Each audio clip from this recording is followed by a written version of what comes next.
ter o setup, além de ter o BIOS. Dentro daquele mesmo microchip com memória ROM, o usuário também vai encontrar um programa chamado POST, P-O-S-T.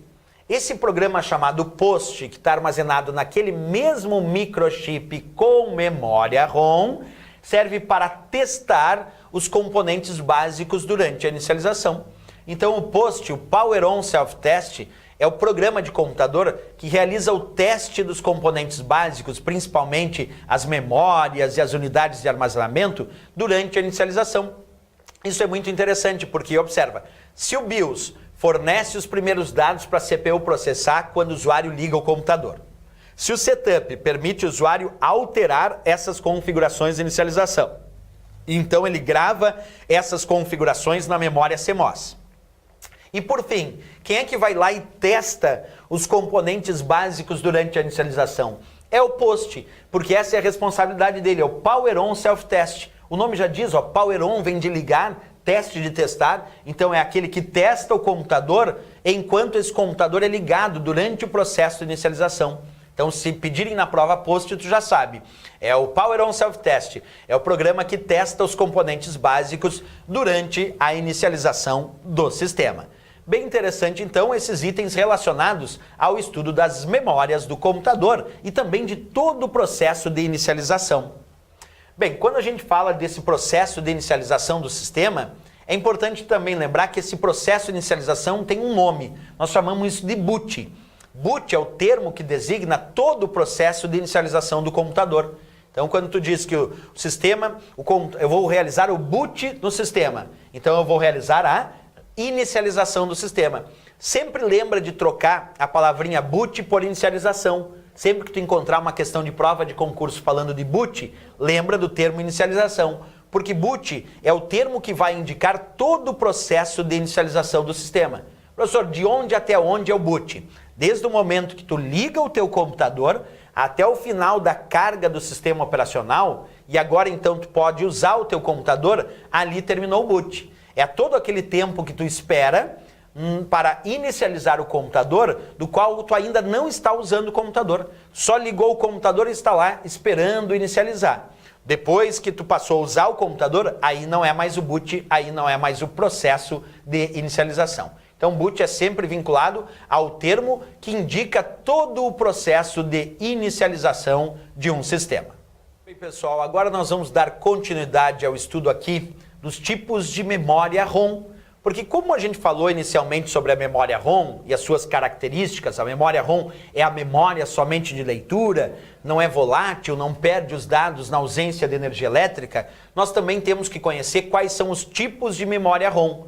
Existem vários tipos de memória ROM, como por exemplo, a MROM, que é a memória ROM mascarada, a PROM, que é a memória ROM programável, a EPROM, que é a memória ROM programável e apagável, e temos também a EEPROM, que é a memória ROM programável e apagável eletricamente. Vamos individualizar então o estudo desses diversos tipos de memória ROM. Acompanha comigo. A MROM, como eu dizia, é a memória ROM mascarada. É aquela que é gravada durante o processo de fabricação.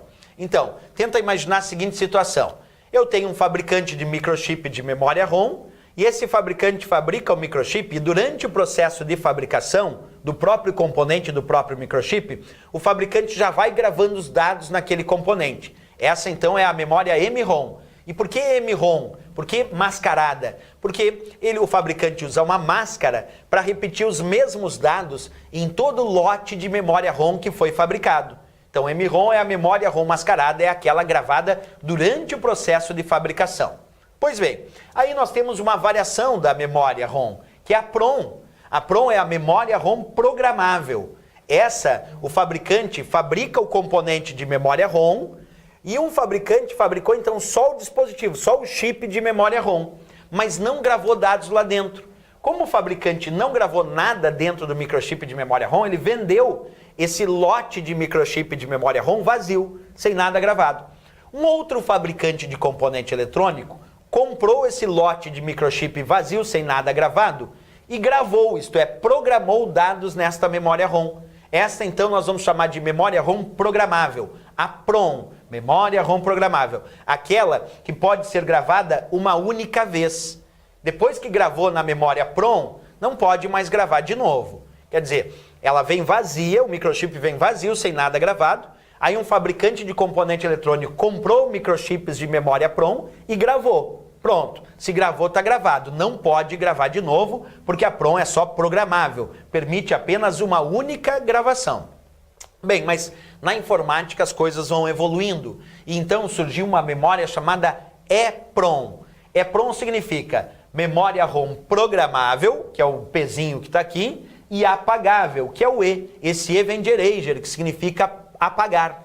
Por isso, memória EPROM é a memória ROM programável e apagável. Só que, como é que funciona a ideia da EPROM? Bem, é possível gravar dados lá no microchip de EPROM. E depois, esses dados podem ser apagados através da emissão de luz ultravioleta.